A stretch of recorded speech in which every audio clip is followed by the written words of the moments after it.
move. I had a different boyfriend when we moved into this house. You understand that that's not particularly good for your children. Yes, ma'am. Especially when you have a revolving door of boyfriends in your house. I mean, you do it anyway. That makes you pretty selfish. Judge Judy. You are about to enter the courtroom of Judge Judith Sheindlin. This is Judge Judy. Raylene Eppert is suing her daughter, Melissa Ray Bowen, for unpaid utility bills. Order. All rise.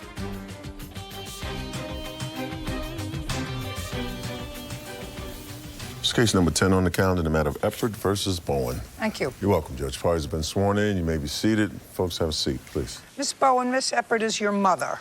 And you have children. How many? I have 4. How old are they? 17, 15, 11, and 5. Is your current boyfriend the father of any of those children? No, ma'am. When did you ask your mother to put a utility bill in your name? I never asked her. It was an agreement between her and my grandmother. Did you move in with your grandmother? Yes, I did. When? I believe May of 2016, 17. Did she have a house? She didn't know. We moved into a house together. She was living with my mother. Okay, so let's go back. You and your grandmother had been living with your mother. Yes. For how long? For years.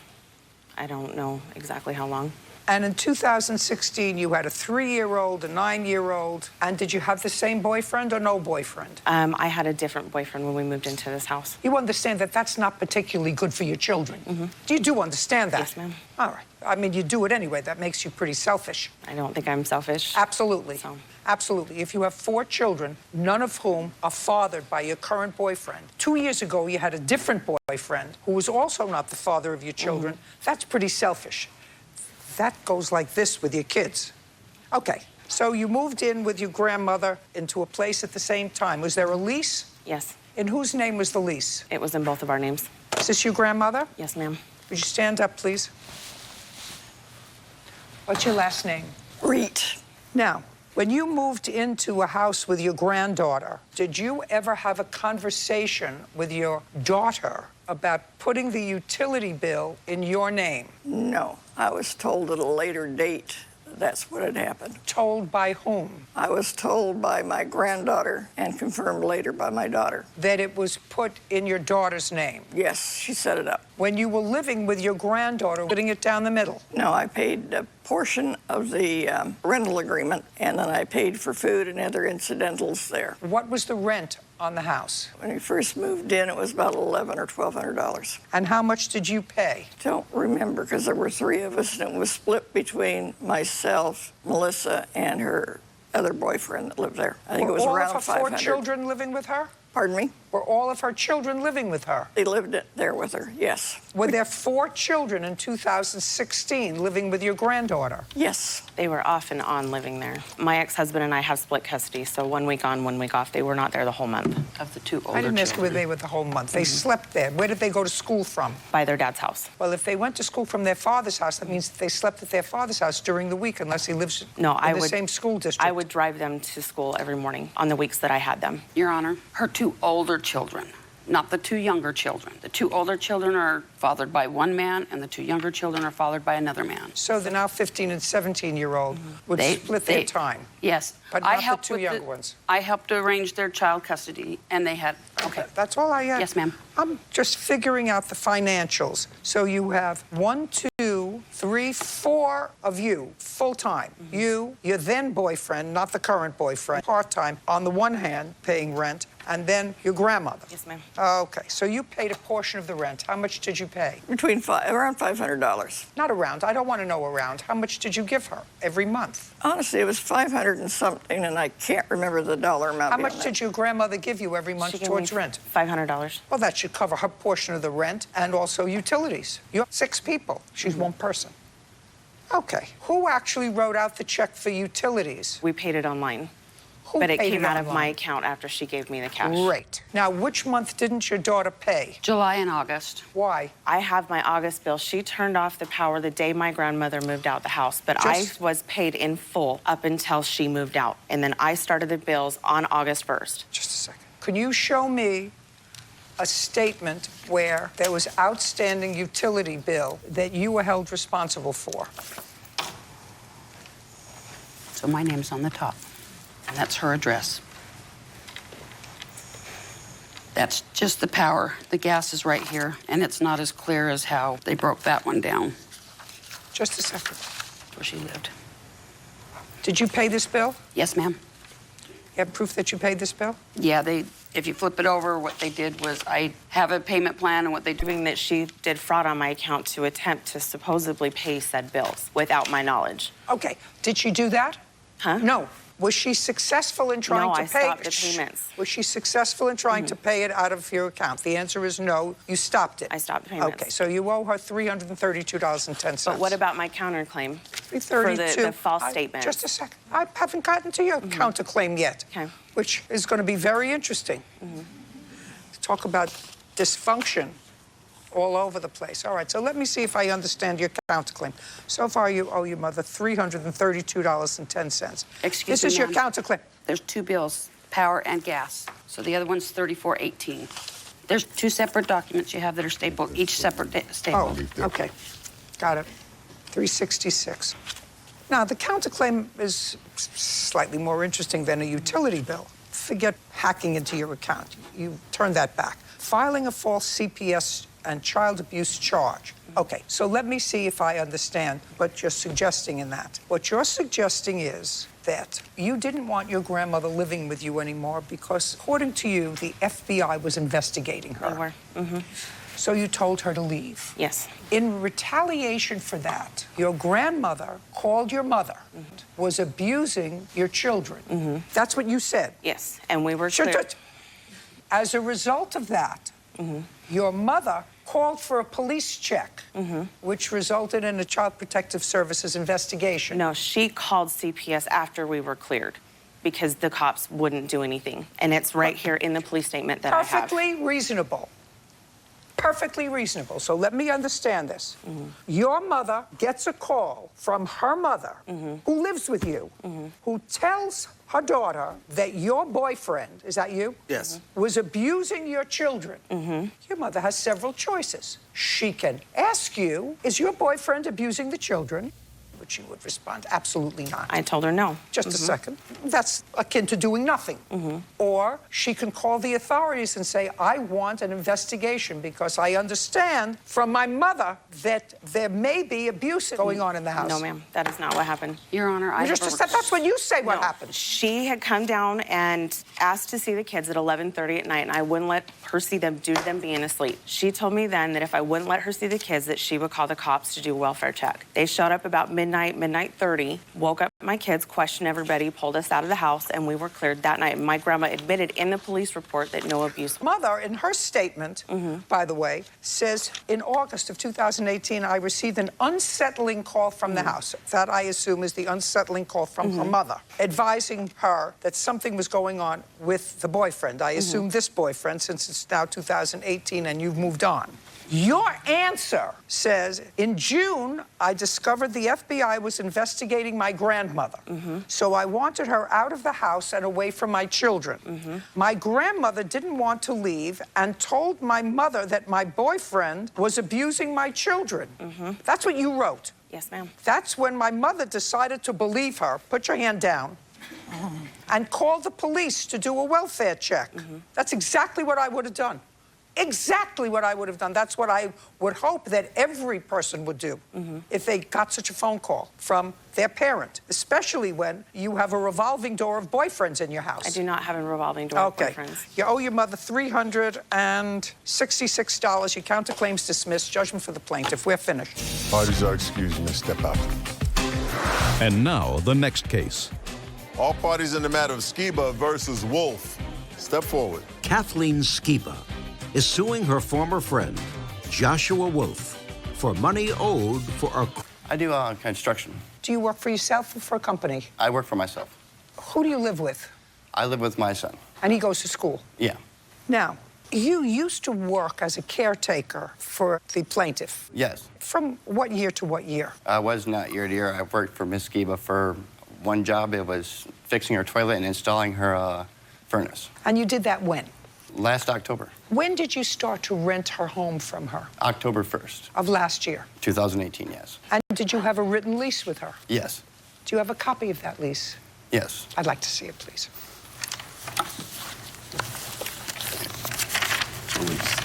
It is a land contract, it's not a lease. It's a land contract, ma'am, not a lease. I see it.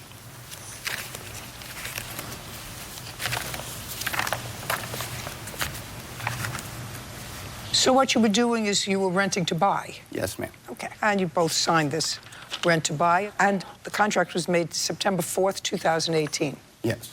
And you were buying the property for $30,000. Yes, ma'am. And you were paying interest at 6% a year. Mm-hmm. And the monthly payments were $350. Yes, ma'am. All very neatly in here.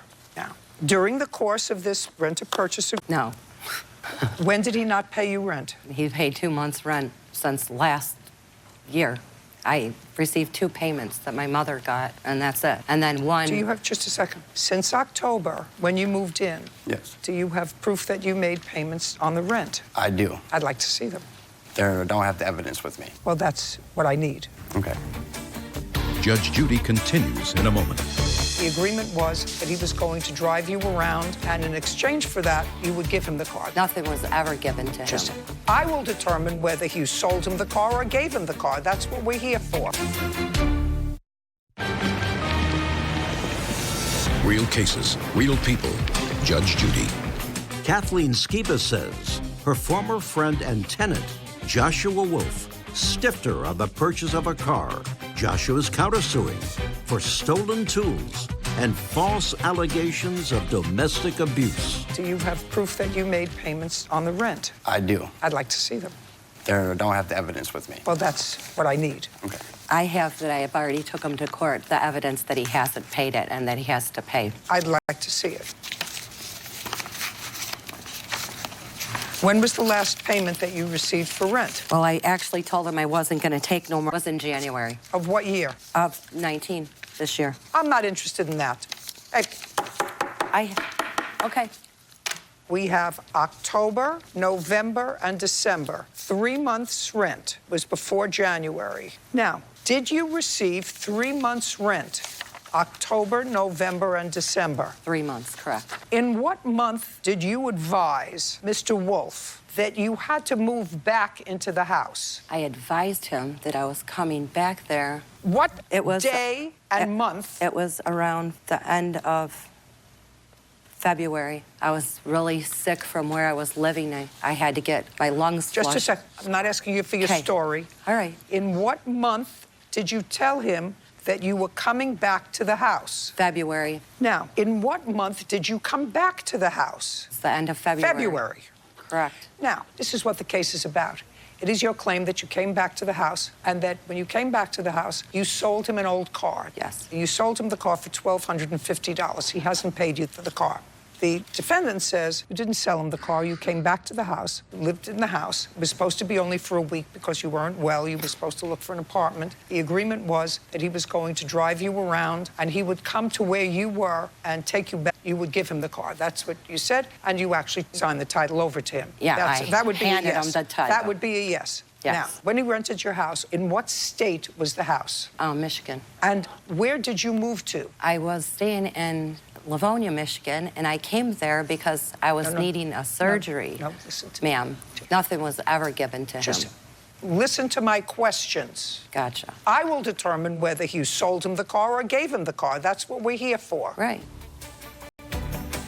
Judge Judy continues in a moment. So I picked him up, and he came and stayed the night at my house, and we drove back in the morning. So we actually stayed over. He stayed over. Working for you to help you move. Right, because I'm disability, ma'am.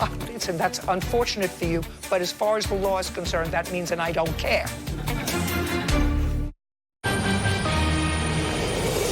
Real cases, real people. Judge Judy.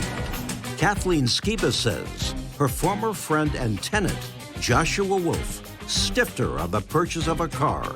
Joshua's countersuing for stolen tools and false allegations of domestic abuse. Now, did the defendant come to your home where you were living to bring you back to the house that he was renting to own? My car. You drove. I drove in my Camaro. Just. You drove. You picked him up. That's what you started to tell me. Yes. What month was that? February? Yes. So you drove from where you were in February and picked him up. And then what did you do after you picked him up? We drove back the next day and You drove back? with the car. Just a second. And my Sure. U-Haul. You picked him up and drove him to where you were staying. That's a yes or a no? Yes. Where you had rented a U-Haul. Yes. That's a yes or a no? That would be yes. And how long did it take, once you picked him up, to drive back? How many hours or miles was They it? stayed the night. We left first thing in the morning, about 6 hours. So he drove back with you 6 hours to where you were. You stayed at his home. No, he stayed at my home. No. He was renting to own the house. So Well, you were staying. I was renting where I was living. Just So I picked him up and he came and stayed the night at my house and we drove back in the morning. a second. So we actually stayed over. He stayed over working my for you to help you move. Right, because I'm disability, ma'am. Listen, that's unfortunate for you, but as far as the law is concerned, that means and I don't care. Right. You picked him up, Right. drove him back 6 hours to your house with his son? Yes. Yes, the two of them. Over at your house, helped you load up the U-Haul from the house, then drove back to the house that he was renting to own that you said you had to stay in for a while, or whatever. Because your lawsuit has to do with $1,250 for a car. All I want you to show me is proof of how much you paid the defendant and his son to move you. Well, No. I don't have anything because they said they would do it for him never giving me any rent, basically, because he never pays me nothing. And he stayed there also. No, that's just a second. Since That's what August. Just a second. That's what you told me. You told me he moved in October and he paid October, November, and December's rent. And you gave him the car in exchange for moving you 12 hours with his son. Not only him, he brought his son to move your stuff. Because in he didn't have a exchange for that, your license, case is ma'am, dismissed. and I We're never done. gave him We're done with your nothing. case. Would Listen you like to me. to see the We're pictures done. of the legal activity going in my house? That's why I left. Listen to me. We are done He's with still your in case. my home. Listen, I don't care. He owes me thousands. Listen to me. I don't care. Judge Judy continues in a moment. Have you been cheated? Go to judgejudy.com. Like us on Facebook and follow us on Twitter. You are. That he owes Period. me. And I find that that car, as he indicates, since you gave him no money to move you in February, But he also lived in my home for months with no money also, ma'am, before. Very good. You have title to the car? Yes, ma'am. Yeah. It's your car. Now he can pack the boxes in it and leave my home. That's great. Now, you have a counterclaim for your tools. Yes, I do, ma'am. Very good. You still living in the house? Yes, I am. Show me the last rent check you sent to her. Actually, I don't have the last rent check because I told her. Then your counterclaim's dismissed. We're done. Over. Okay. Goodbye. See ya. Goodbye. Parties are excused. You may step out. Judge Judy continues in a moment. And on the next Judge Judy. He can actually pack his boxes and get out of my house when we get home because I have an attorney, and he will be out real soon. It's unfortunate that I left my receipts inside my folder, inside my backpack. Because he won't pay. He's still not paying. It's been almost a year. Because she's full of fraudulent everything. I paid every bill except the last 3 months of that house. He was just supposed to pay me. I'm not going to give a stranger a car. She threw away over $5,000 worth of my tools. That's my livelihood. Of him and Growing marijuana, it's recreational in Michigan. just disgusting pig. I won't do nothing else without signed documentation. I just want him out, and I'm going to get him out as soon as I get home.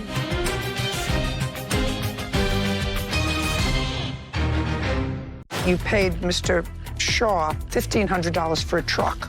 Her boyfriend broke his promise, So what are you suing him for? For stealing the truck after I paid for all of it. but not before breaking his vows. Me and my wife were separating. Me and the plaintiff were dealing with each other at the time. Not dealing with each other. You were dating her at the time. I don't like you. Don't drink water now. I'm speaking. Judge Judy. You are about to enter the courtroom of Judge Judith Sheindlin. This is Judge Judy. Jessica Turner and her mother, Tammy, are suing Jessica's ex-boyfriend, James Shaw, for a truck repair costs, and tow fees. Order. All rise.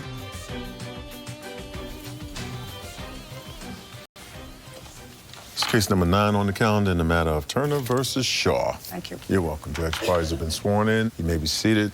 Ma'am, have a seat. Miss Turner, this is your mom. Is that right? Yes. And she's truck, is that right? Yes. You can have a seat.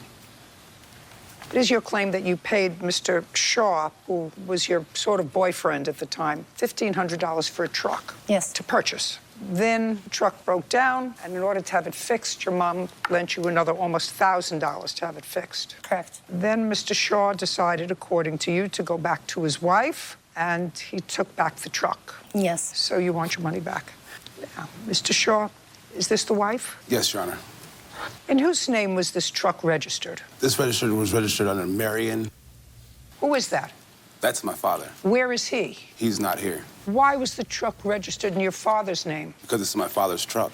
Had you been using your father's truck? Yes. Had you and your wife been using your father's truck? Yes. For how long? For about 5 months. Tell me the circumstances that you and your wife were using your father's truck for 5 months. As of now, up to date, it's been 5 months. No. But prior to the situation, we weren't. Me and her were using the truck up until our separation. You and the plaintiff were using the truck? Yes, ma'am. For how long? A week at most. I was moving some... Shut up! Prior to the week that you were using the truck with the plaintiff, who was using the truck? No one. Where was it? It was at his house. So how did it come about use with the plaintiff for a week and then let you and your wife use the truck for 5 months? During the process... No, Okay, during the process of the situation, me and my wife... That's a whole lot of words. Okay, me and my wife were separating. I got it. Me and the plaintiff were dealing with each other at the time. Not dealing with each other. You were dating her at the time. We were intimate, dealing with each other at the Yes. time. So I needed to use the truck because I have epilepsy. I cannot drive. So I asked her to drive because she has a valid license and the truck was going to be insured. So she assured me during our relationship that she was going to take care of the truck, and my dad gave her... Okay. You wanted to know. Is what you're saying your father gave permission to the plaintiff to drive his truck? Just follow my question. Yes, ma'am. That your father, who I will call, Okay. gave permission to the plaintiff to drive the truck for about a week because you didn't have a driver's license. Is that what you're saying to me? What I'm saying is you asked. That's either... Just a minute. No. To answer your question, no. That's not what I'm saying. And I'm going to ask you again, Mr. Shaw, how did it come about that you and the plaintiff were using your father's car since you couldn't drive? So the car had to be turned over to someone who could drive. Permission. But then the answer is your father gave her permission. Not because I didn't have a license, because I'm medically inclined. So your father gave her permission to drive his truck. What's your father's phone number? Is that what you're telling me? Yeah. That your father personally gave the plaintiff permission to drive his truck? You want the number? I'm going to give it to you. No, that's what Yes. I'm asking you. Yes. Ms. Turner, is that correct? No. Did you ever have a personal conversation with the defendant's father? When we went up there to buy the truck, yes. When did you have a personal conversation with the defendant's father? March 2nd. Tell me the circumstances. In person, we went up there so that James, my brother, and my brother's girlfriend and I had gone up there so that I could purchase the vehicle. Just a second. You, your brother, Yes. his girlfriend, Yes. and Mr. Shaw Yes. went to his father's house. Yes. We... And you spoke to his father. Yes. Tell me the circumstances surrounding you speaking to his father. His father knew that... Don't tell me what his father knew. We were coming up there to buy the truck for $1,500. Very easy. Yes. You met his father there. The truck, according to you, was under some snow and had to be dug out. About 4 feet. Just a second, and had to be dug out from under the snow. You spoke to the defendant's father. It was at the defendant's father's house, correct? It was at his Aunt Dorothy's, from what I understand. We met his father at an apartment building somewhere else and followed him to the place in St. Paul where the truck was stored. Okay, so you met his father, Yes. at an apartment complex, his father said, follow me, I'll take you to where the truck is. Yes. So his father took you to where the truck was. And then? They dug it out, got it started. Who dug it out? James and his father. And then? That ended up having a flat tire need to be fixed. He had called his brother to come help. Did you call your brother? I called my brother every day. Good. Did you call your brother to come fix the flat tire on the truck? No. Your brother never came? No. I have messages between me and his brother where his brother witnessed me paying cash because his brother was there. What's his brother's name? Richard. So his brother came and helped fix the tire, and then? And then I counted out the $1,500 bills and handed them to his father to count. Handed them to his father? Yep. Yes. Because I was under... $1,500 to his father? Yes. And? Because I was buying the truck from them. His brother witnessed it. They took the money. You handed the money to his father? Yes. So what are you suing him for? For stealing the truck after I paid for all of it, since the truck is still with them. No, Miss Turner, you're suing the wrong person. You should be suing his father. Well, I'm suing the person who has the property. No, you have to sue because he has the property that is worth $2,700. No, Miss Turner, you have to sue the person who you gave the $1,500 to who didn't give you title to the car. He can't give you title to the car. He doesn't own the car. Well, we have police records where we both take the truck to the police officers, and he tells them Stop singing. Miss Turner, you have to stop singing. You have to talk. I'm telling you, if you paid $1,500 to his father has to give you the title to the car. You didn't get the title. They gave me a receipt of sale. Listen to me. I can't give you an order to go and get the truck because his father isn't there.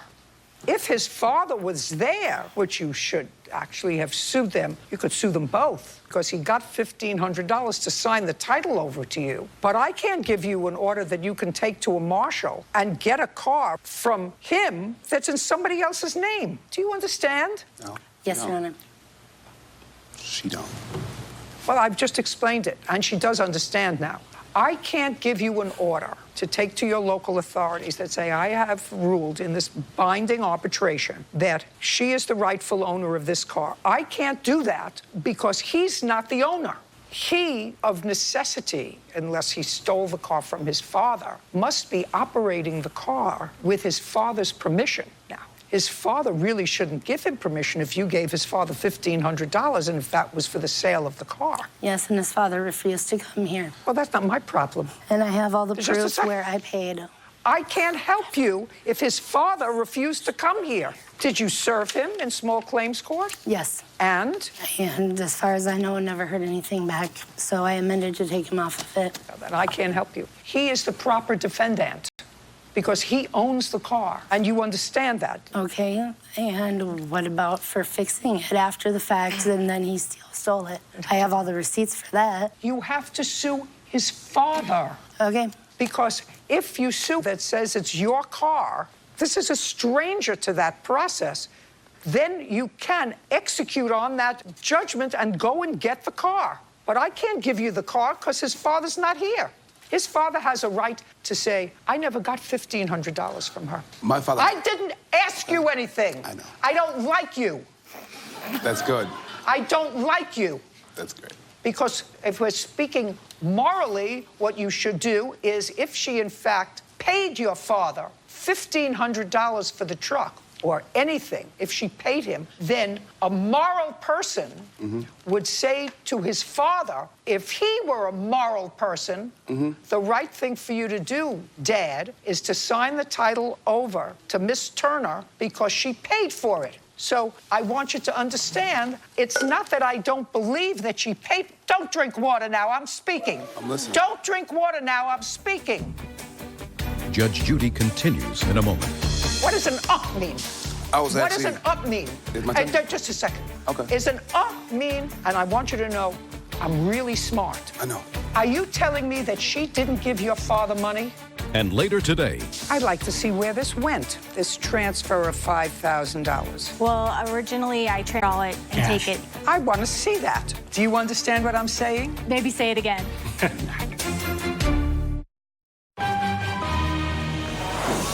real cases, real people. Judge Judy.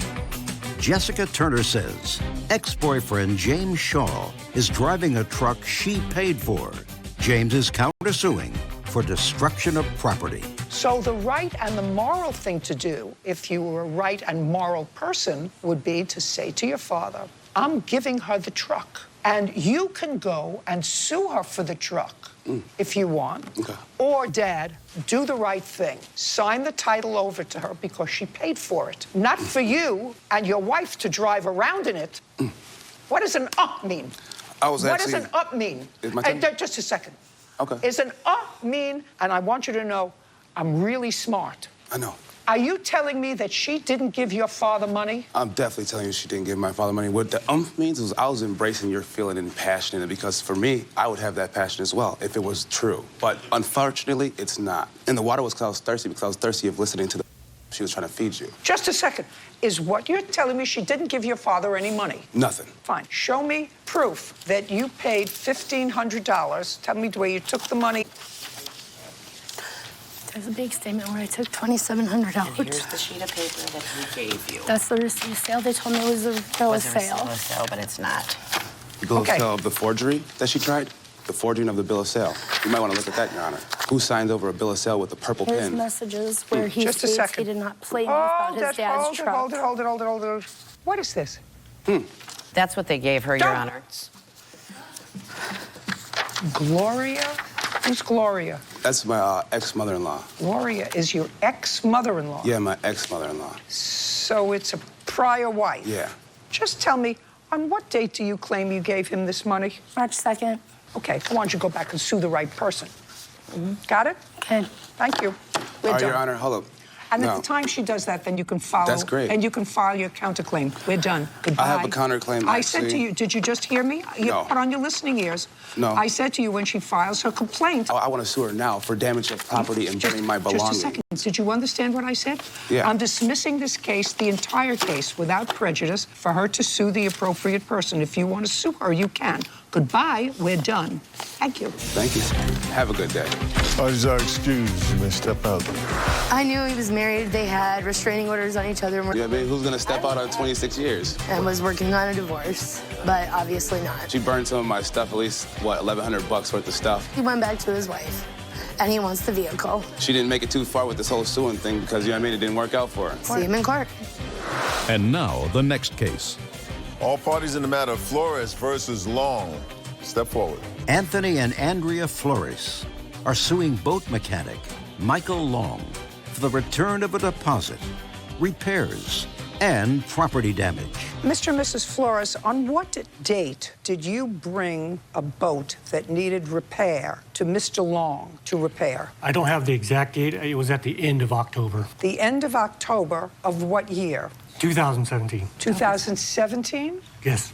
And when you brought the boat to Mr. Long, according to you, you gave him $5,000 as a deposit to fix the boat. Yes, Your Honor. I'd like to see proof of that.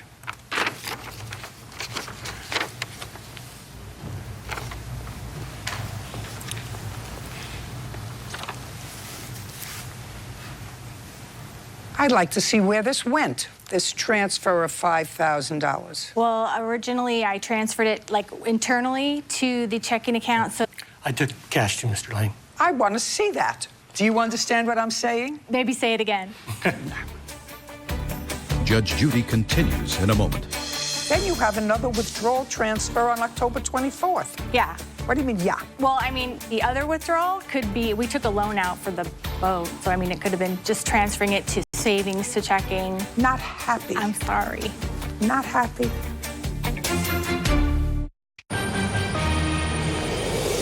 Real cases, real people. Judge Judy. Anthony and Andrea Flores are suing boat mechanic Michael Long for the return of a deposit, repairs, and property damage. Right now, all I have is that a withdrawal customer on October 7th, not the end of October, but on October 7th, $5,000. And then on the 24th, I have transfer to share 0060, and that's all I have. I don't have anything else. And you didn't know Mr. Long. He was referred to you to do this work, is that correct? Yes. If you sent it to a checking account, then I would write a check for $5,000 to Mr. Long if you were giving him a deposit. Because do you know why? You're crazy either. No. Do you understand? Yes. So, unless you can show me that you withdrew $5,000 in cash and that he deposited $5,000 in cash on or about the same day, we're done here. Do you understand? I can show you the withdrawal. I can't show you what he did with it. Show me the withdrawal. All right. And explain to me why you gave him cash instead of writing a check. Do that explanation for me. I gave him cash because that's what he asked for. A lot of people would ask for it. So there's a transfer. I think if I could look at that piece of paper, I can just show you just where it's just a withdrawal as opposed to a transfer or into a checking or into a savings. So where it's highlighted, withdrawal, see you home, transfer. So it was transferred. And then right up above it, the same date, it says 10/7 withdrawal. So that's where it was just a cash withdrawal. Is what you're telling me on the 7th of October, you withdrew $5,000 that you didn't give him for weeks. Is that what you're telling me? Yes. I'm not buying that. Well, I feel like just he not- was... I feel like he was off on the date of it. October 7th is the day that we took the $5,000 out to drop the boat off to Mike. Then you have another withdrawal transfer on October 24th. Yeah. What do you mean, yeah? Well, I mean, you were asking for where I withdrew the money cash. What I'm asking you is, you have two withdrawals in the same month for $5,000. The other withdrawal could be, we took a loan out for the boat loan. So, I mean, it could have been just transferring it to savings, to checking. Not happy. I'm sorry. Not happy. Judge Judy continues in a moment. Want justice? Go to judgejudy.com. Like us on Facebook and follow us on Twitter. It just doesn't feel right to me that somebody has a checking account and they transfer money to the checking account, which is what you told me before, that you transfer money from your savings to your checking. To make it easy for Tony to get it all out at one time, yeah. Right. And instead of writing a check to this stranger who he doesn't know for a deposit on work for a boat, he takes out $5,000 and gives it to him in cash, according to him, at the end of October. Doesn't make sense to me. But since I'm not sure, I'm going to dismiss your case without prejudice. You can go back to the local court where you came from and see if you can convince a judge that all of that is accurate. Step out. Judge Judy continues in a moment. And on the next Judge Judy. I had a boat worked on that didn't get worked on. Yeah, it was blown up, and I did do work on it. I went to go get it, and just the motor was taken out of it. And I stored it for a year. There were parts missing. I had to buy new parts. And eventually, I pulled the plug on the boat, on the job. Had a new mechanic put it all back together. Ready to put it behind me, see where it goes. It's ready to go on the water.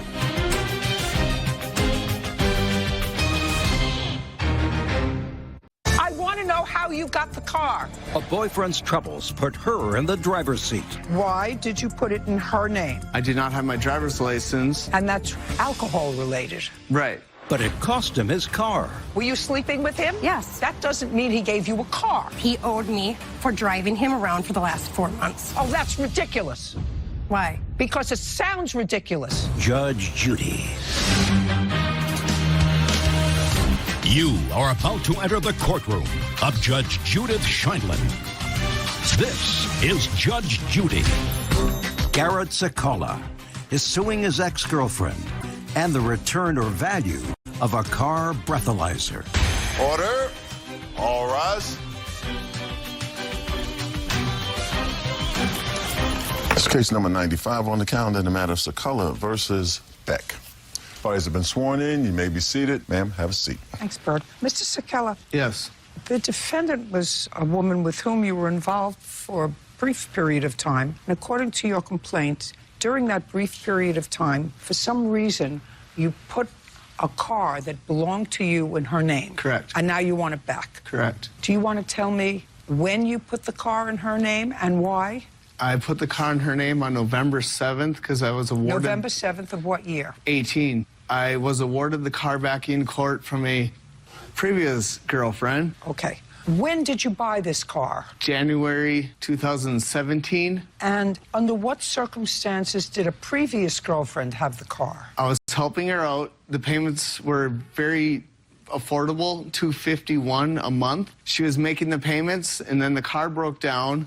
She left it on the side of the road, so it got impounded. Once... In whose name was the car? In my name. My name. Just a second. So you got the car back from a previous girlfriend, but the car was in your name. Charges. Just a second. Listen. I'm talking about the old girlfriend. I'm trying to figure out the provenance of this car. The car was initially in your name when you bought it. Don't shake your head. That's annoying.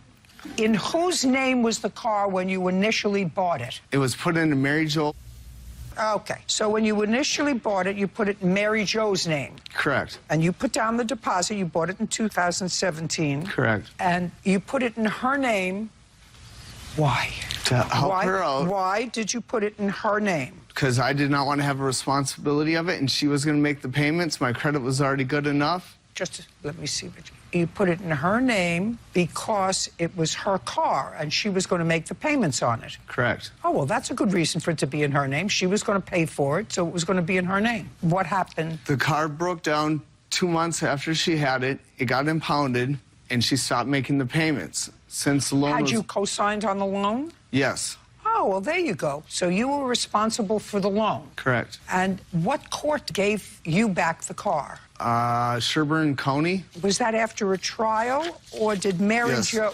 What? Yes. It was after a trial? Correct. And how many months had you been paying for the car? 10 months. So she was paying for it too, yes. And you were on the loan? Yes. How much is left on the loan on the car? $8,600, I believe. Now, you got possession of the car from Mary Jo, from the court. Bird, may I have that, please? On what date? That was November 7th. Great. And you got possession of the car on November 7th. Now, on what date did you put the car in the defendant's name? The same day. And that was because? The car was in the impound, and I had to get it out of impound. The only way I could do that was to have it in a legal driver's name. I did not have my driver's license, so because I have some issues that are tied up in court right now, and I can't... Well, that's not an issue. Telling me you don't have a driver's license, so you cannot drive a car legally. Is that right? Yes. And that's alcohol-related. Right. So you took the car out. In order to get the car out, you gave the car to the defendant to put it in her name. She offered to put it in her name. Let me tell you, nobody can conjure up a story like you just told me unless you told her the story of how the car came into your possession. First was with Mary Jo. She stopped making the payments. You made the payments for 10 months. Now have a driver's license? No. Who drove the car? The car was undrivable. It had to be fixed. You mean when you got it back from the judge, it was undrivable? Correct. When was the last time you made a payment on this car? Still making payments every 11. When was the last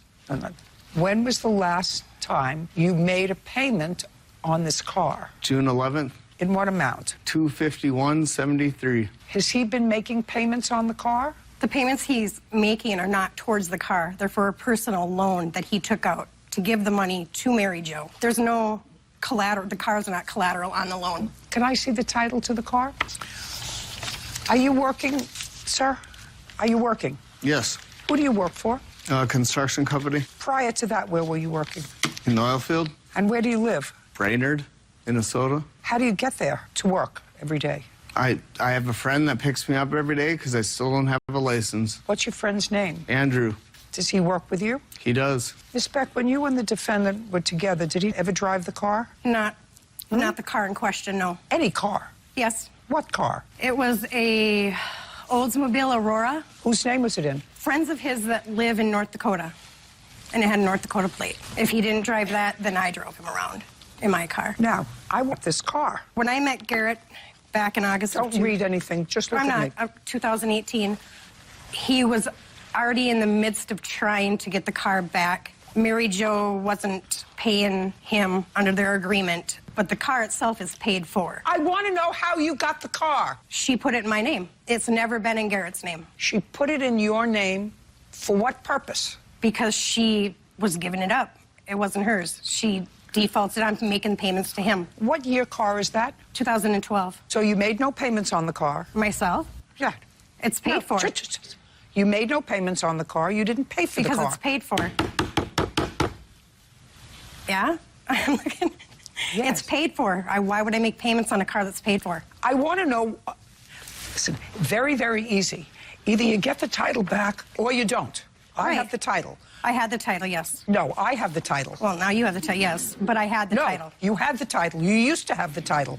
So we're going to answer my question. I want to know under what circumstances it was titled in your name. Do you understand? Garrett asked me to put it in my name. He asked you if you would put it in your name so he could get it out of impound. And because he doesn't have a valid driver's license. And because he doesn't have a valid driver's license. And because he owed me for driving 8.5-hour drive. Just a second. That's ridiculous. Why?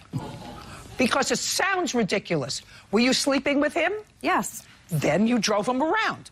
That's what, yeah, sleeping with him, drove him around, went out to eat, went away on vacation. That doesn't mean he gave you a car.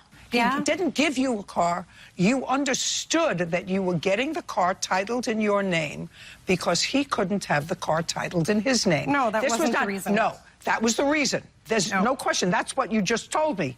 So my dad was going to fix it for him for free. That was the other reason. Just a second. That was the reason because he didn't give it to you. The girlfriend, Mary Jo, put it in your name. That's what you just told me. Mary Jo put it in my name. Because it's never been in Garrett's name. Just a second. You weren't sleeping with Mary Jo. She had no reason. You weren't driving Mary Jo around. Do you understand?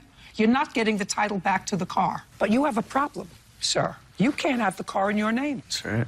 So what do you want me to do? I brought Angie to call up my sister-in-law to put it into her name. It's family. The car's not in my name anymore either. Who's Carolyn? That's my niece. So you titled the car in her name? Because her boyfriend was going to fix it. Okay. So what I have to tell you is this, sir. Mr. Sakala, who owns this car is Carolyn. I don't want to give this to you because I'm keeping this just to make it difficult for her. Okay. Do you understand? Okay. So I'm going to suggest that you sue Carolyn for the return of your car. I'm going to hold on to this, okay? Okay. And I'm going to give you an order to take to the DMV that if she sues or asks the DMV for a duplicate title, it's denied. Do you understand? I understand. That will slow down the process. All right. Good. Thank you very much. Bye. Can I continue suing for the other items that she has taken from my house? My interlock device? She says she doesn't have it. Because she threw it, of course. To test you whether you're driving and drinking? Right. She says she doesn't have it. Yeah. Okay. Okay. Thanks. Yeah.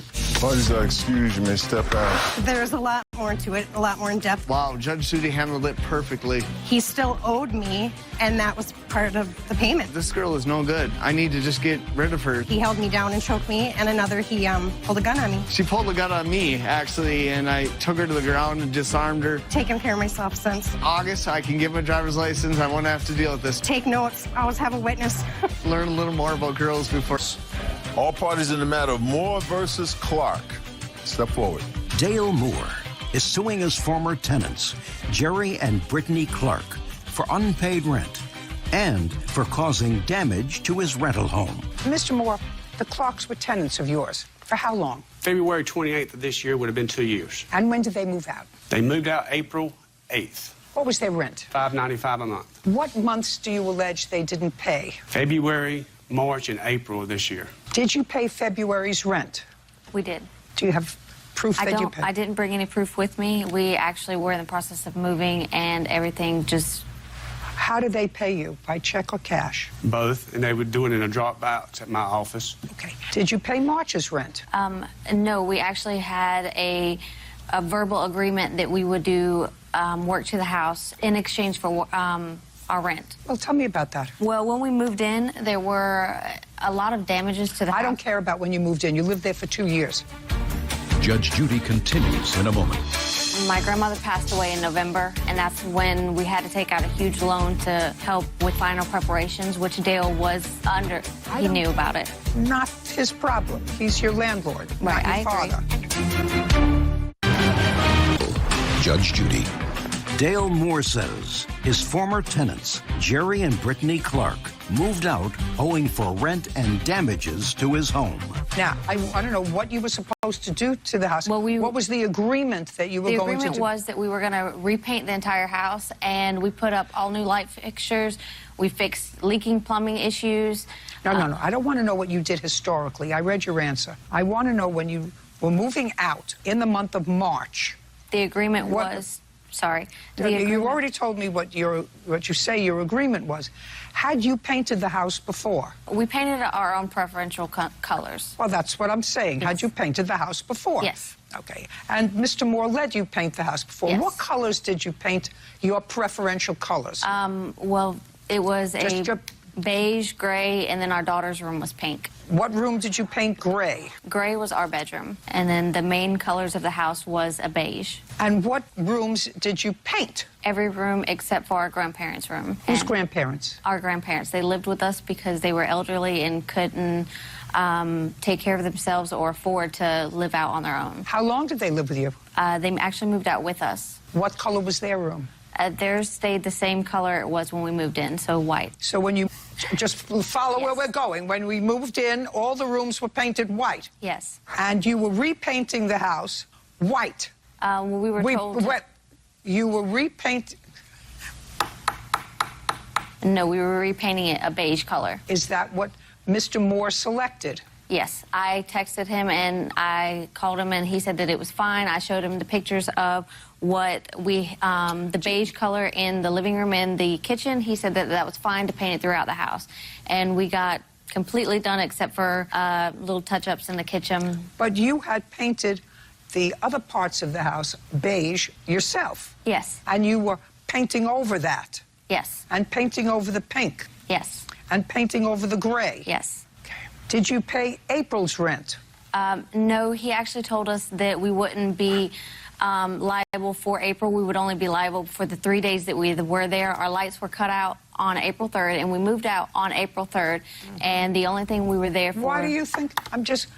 Let's follow this through. You were a tenant with your daughter, an elderly couple, you and your husband, for 2 years. Yes. I have to assume that Mr. Moore, who was not seeking rent for any other months, rent for the entire 2 years. Yes. Where were you moving to? We moved about 5 miles away from the previous house, Dale's house. With whom? Well, we moved because my grandmother had passed away and we couldn't bear to stay in the house any longer. You said they moved with you. They did, but my grandmother passed away in November, and that's when we had to take out a huge loan to help with final preparations, which Dale was under. He knew about it. Not his problem. He's your landlord, right, not your father. Judge Judy continues in a moment. You didn't pay February's rent by the last day that you were able to pay it, by February 8th, because you wrote him on February 9th and said, I will be paying February and March's rent. That's not a deal. Real cases, real people. Judge Judy. Dale Moore says his former tenants, Jerry and Brittany Clark, moved out owing for rent and damages to his home. Now, so you stopped paying rent? No, we continued paying rent in February. How much are you paying rent now? $400 a month. So you're paying less rent? Yes, ma'am. When had Mr. Moore asked you to leave? On March 28th, he was asking us when the final day we move. March 28th. Is that correct? No. When did you first ask the Clarks to move? I never did ask them to move. When were you notified that they were moving? February 14th. She sent a text message to May I give a see notice. it? Yes.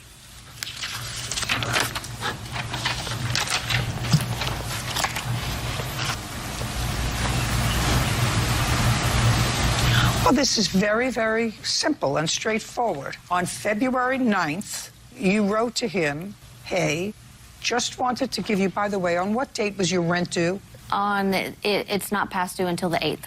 So it's due on the 1st. So it's due on the 1st. Yes, ma'am. And past due on the 8th. Yes, ma'am. So on February 9th, which is one day past the last day you were allowed to pay rent, I just wanted to give you notice we'll be moved out by the end of March. Rent will be paid for February and March. Yes, ma'am. Is there anything else we need to do to get back our deposit? I know we need to paint, take down the ramp, clean out our stuff. Is there anything else we need? Okay, he said, thanks. Just text when you're out for inspection and return key. So you weren't out by the end of March. Clearly, you weren't out by the end of March. Excuse me. You weren't out. All of our... You didn't pay February's rent. I did pay February's rent, and we were told... Just a second. You didn't pay February's rent by the last day that you were able to pay it, by February 8th, because you wrote him on February 9th and said, I will be paying February and March's rent. And I know we have to paint. That's not a deal, to paint instead of rent. I know we have to paint. Take down the ramp, which I assumed was for your grandparents. Yes. Is there anything else? He said, no, just let me know when you're ready to move out for an inspection and return of the key. Yes, and when we Okay, so you owe for 3 months' rent. That's $1,500. Judge Judy continues in a moment. Closed captioning sponsored by... Have you been cheated? Go to judgejudy.com. Like us on Facebook and follow us on Twitter. Now, can I see pictures? May I see pictures, please, of the damage that you're complaining about? Yeah. The damage is, and the claim for the damage is just non-refundable of the deposit they have on file. It's because they left debris and trash all in the yard, and I had to pay to get it removed. Oh, okay, fine. And sir, I'm listen, sorry. I was looking sir, for just what's part of the deposit? Did you return their deposit? No. How much was their deposit? $5.95. And how much did you have to pay to have their trash removed? It was over $5.95, but I think it's fair because I did some improvements to the house afterwards. That's beyond wear and tear of normal rent. Okay. So I'm just going to accept $5.95. It was in the thousands because I did some improvements to the house. But I have pictures of... Well, I don't have a counterclaim for security deposit, which you kept. I understand. Yes, Got correct. it. So they owe you, actually, it's $5.95. They owe you $17.85 for 3 months' rent. Thank you very much. Judgment for the plaintiff. You may step out. Judge Judy continues in a moment. And on the next Judge Judy. The warning. Never taken somebody whose own parent kicked him out, which is what you did. Yes, ma'am. The regret. The room was trashed. How did it get trashed? Judge Judy. No hard feelings towards Mr. Moore. She saw through the lies that they were telling. Leaky toilets, cut-off valves, broken brick that my daughter fell and hurt herself. The damages that they say they repaired are the one they created. Make sure that they aren't slumlords. Have to start watching everybody and doing more inspections. Taken somebody whose own parent kicked him out, which is what you did. Yes, ma'am. The expense. I did not charge her rent because she was in high school. Did she provide her own food? No. The regret. She actually took care of you for more than a year. It was very nice, and I was very grateful. And then there came a time when the room was trashed. How did it get trashed? Judge Judy. You are about to enter the courtroom of Judge Judith Sheindlin. This is Judge Judy. Kathleen Ellis is suing her daughter's friend, 19-year-old Taryn Burnsett, for unpaid rent and damages. Order. All rise. Now, it's case number 113 on the calendar, the matter of Ellis versus Burnsett. Thank you. You're welcome, Judge. Parties have been sworn in. You may be seated. Ladies, have a seat. Miss Ellis, who is this? This is my daughter, Brittany. Okay, so here we have another one of those. No good deed goes unpunished. I never taken somebody whose own parent kicked him out. Which is what you did. Yes, ma'am. And I'm sure that there are situations where that works out. I'm sure there are also don't send me letters notes, cards, emails, that you've done it successfully. So that's the parameters of my information. Your mother kicked you out when you were how old? 17. And you were still in high school? Yes, ma'am. In what month did she kick you out? I believe April. I'm not sure. And you were a friend of Miss Ellis's daughter? Yeah, from church. Miss Ellis let you move into her house? Yes, ma'am.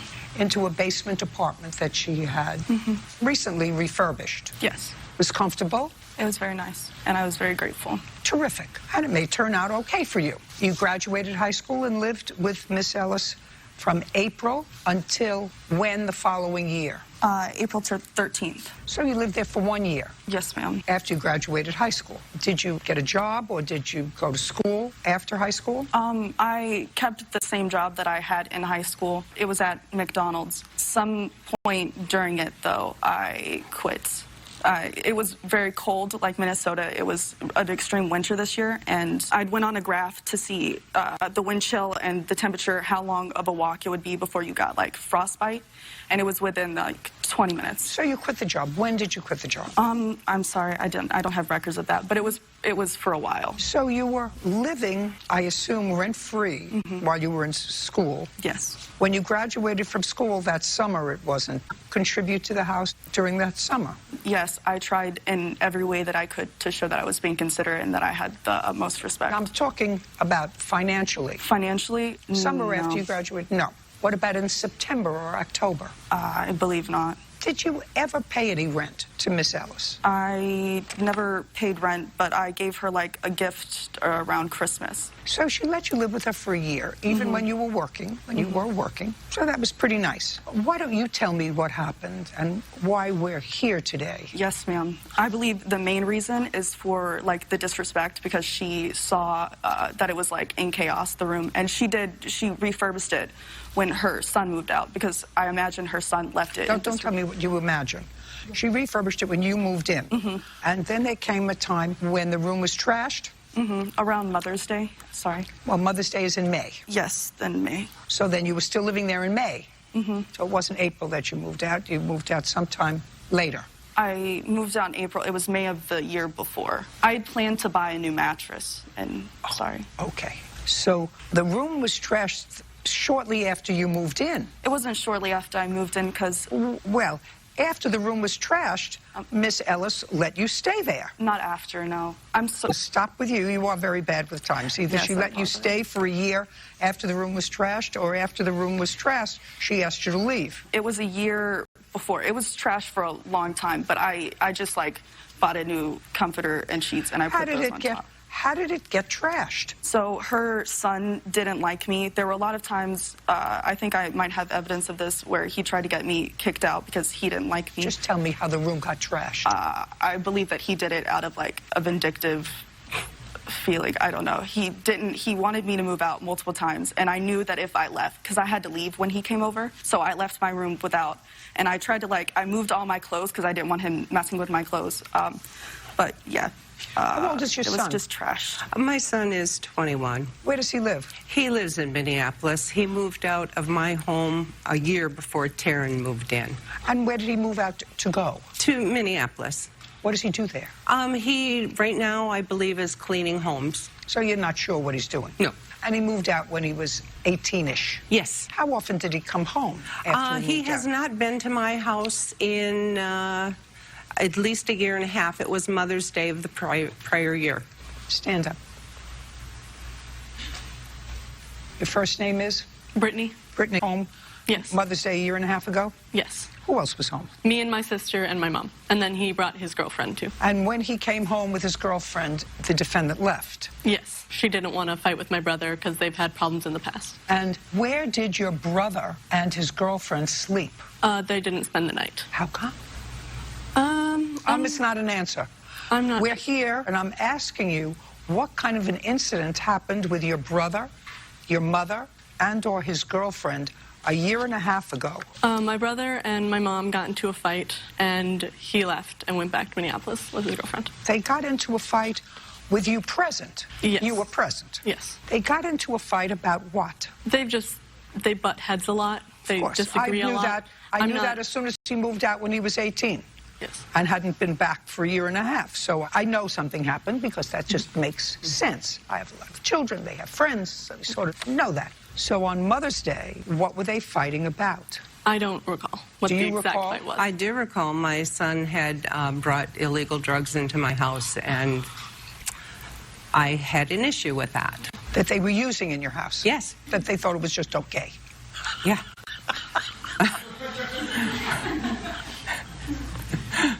Disrespect. Okay. Now I've got the scenario. The defendant moved out relatively recently. April. He moved. No. She moved out April 13th. Right. And what are you suing her for? I am suing her for back rent for January, February, March, part of April, and for the damages that were caused to the mattress. Okay.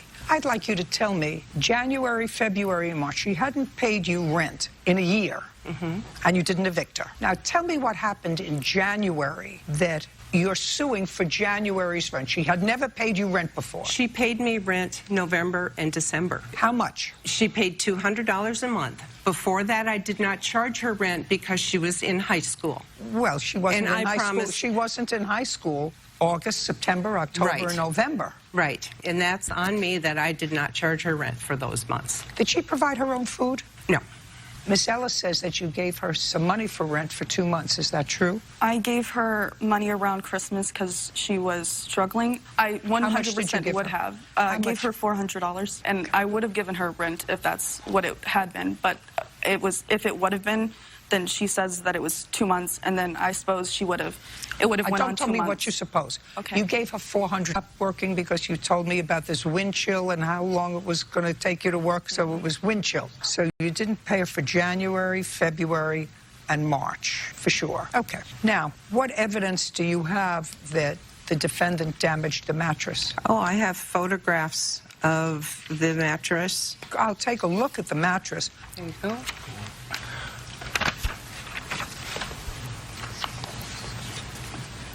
I also have the receipt showing when I purchased the mattress. I'd like to see that, too.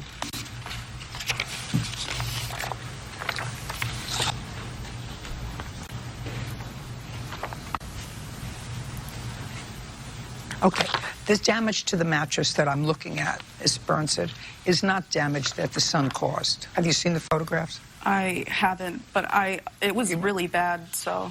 Well, it's not damage that the son caused. I mean. Okay, I believe that you had an agreement at a certain time to pay her rent, which is why you paid her rent and why you had this elaborate story of wind chill. So I believe that you owe her for 3 months' rent, which is $600, and I believe that you owe her for a mattress, which is $372, leaving a total of $972. I think that that's most reasonable on Miss Ellis's behalf because she actually took care of you for electricity, she took care of your heat, she took care of your rent, she took care of your food, she took care of whatever had to be taken care of for you. So I certainly believe that that's a minimal cost. Now, you have a counterclaim for $500. You say she got rid of some of your property after you moved out because you couldn't take it with you. It was changed to $300. Okay. It Well, was let's just change books. it. Let's change it to nothing. Okay. $972. Judgment for the plaintiff. Thank you. Thank you. Parties are excused. You may step out. I think Judy was very insightful, and I'm happy. Thought it was an excellent decision. Extremely disrespectful. Even though I didn't do the damages, I 100% would have replaced it so she didn't have to do this. And now, the next case. All parties in the matter of Seifert versus Seifert. Step forward. Leroy Seifert is suing his former sister-in-law, Judy Seifert, for an unpaid loan to pay for his brother's funeral and the return of family heirlooms. Mr. Seifert, the defendant is your brother's widow. Yes. How long were they married? 2 years. Did his previous wife pass away or were they divorced? He didn't have a previous wife. So the defendant is his only wife? Yes, ma'am. How old was he? My brother was 55 or 6. 55. 55. Therefore, was his wife. Correct. Had no children. No children. I'm just getting everything Okay. straight. Yeah. Stepchildren. He had Stepchildren. stepchildren. Well, just so that But you know, none- shh, don't speak. In the law, when the marital relationship is over, there's no more relationship. They're not even stepchildren anymore. Judge Judy continues in a moment. Did you know where this was before your husband died? Yes, Not we. How did it come into Mr. Seifert's possession? we took it over there for safekeeping. Oh, that's ridiculous.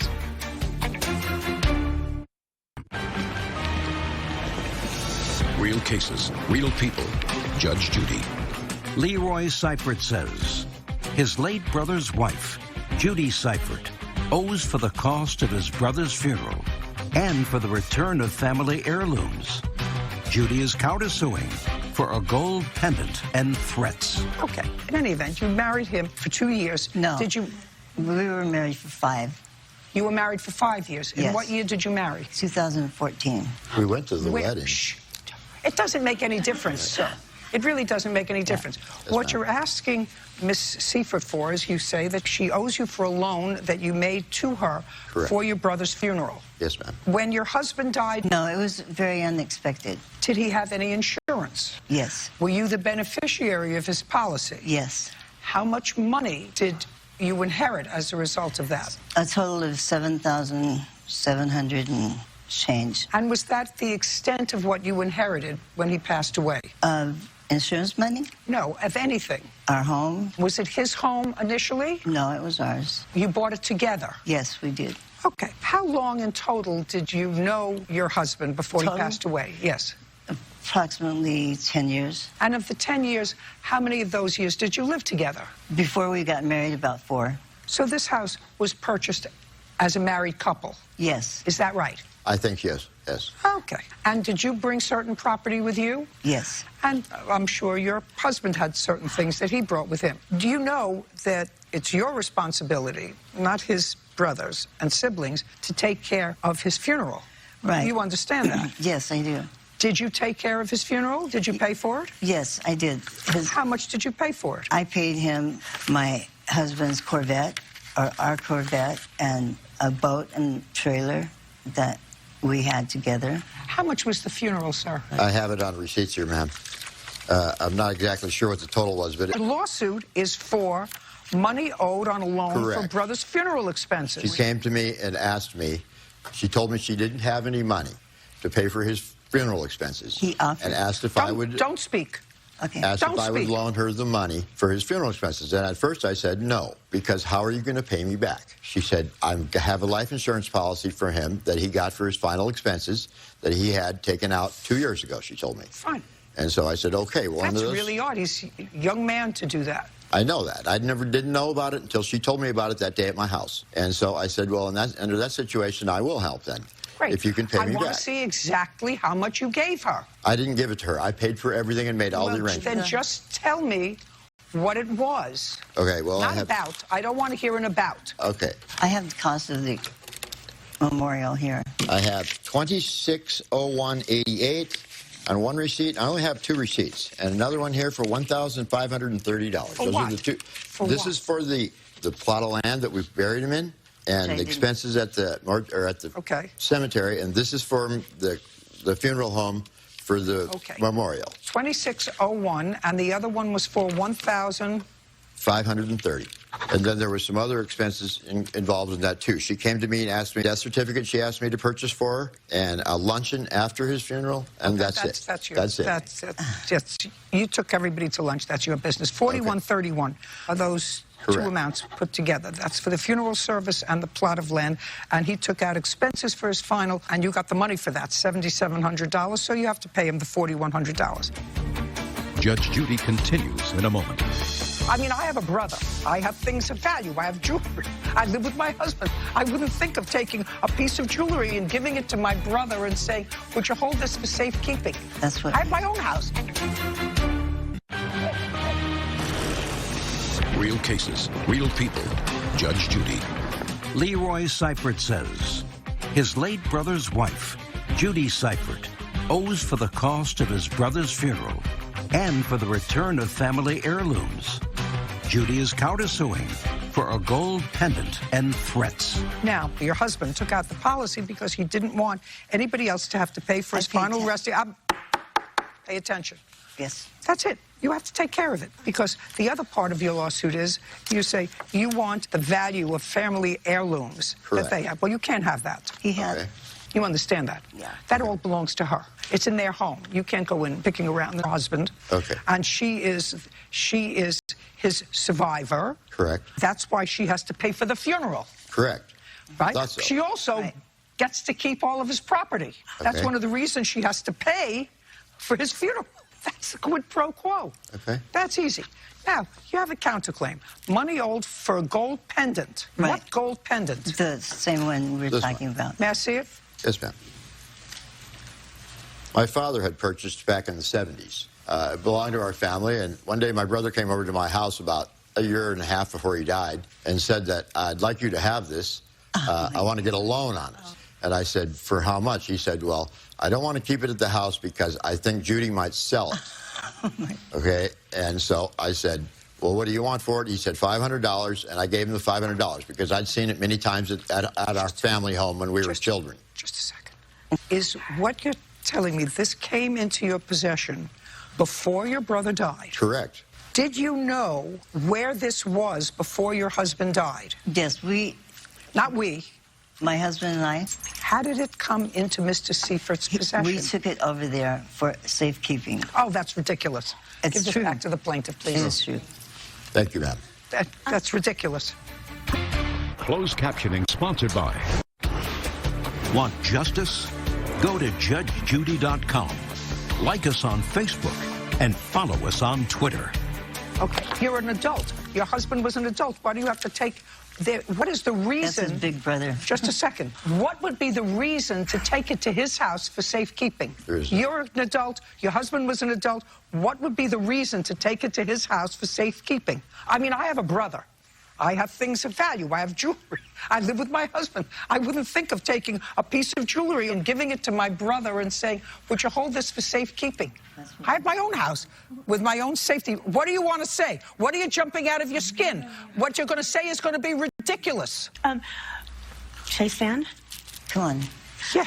I want to say there's people stealing things from her house. Well, that would right make before he died. That would make. That's why my stepfather brought it over to his brother's house. Who knows who was stealing? Who was stealing things from their house? Sit down. Friends. Sit down. Not friends. Okay. It's yours.